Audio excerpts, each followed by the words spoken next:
So what have Joe and I been doing all day today? We're building a chicken coop.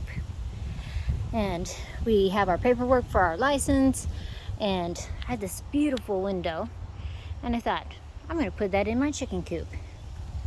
And so this is where they will come in, and I started working on their little nesting area.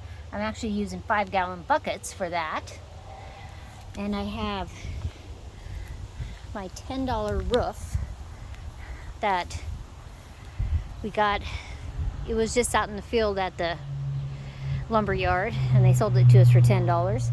And then I have all my old picket fence, and that's what I'm going to use for the siding, actually, except for where the particle board is, and those places I'm actually going to paint white and then paint some chicken stuff on there. But I'm happy with our day's work.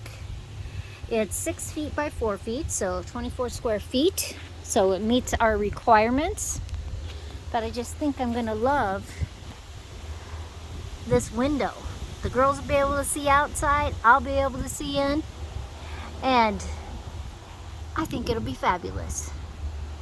So, see our video tomorrow when we put it all together. And the 5-gallon buckets that I'm doing, I'm actually painting them different colors. So, it should be totally fun. See you tomorrow. This is Sandy at Suburban Homesteader, Wyoming, Arizona. And I will see you next time.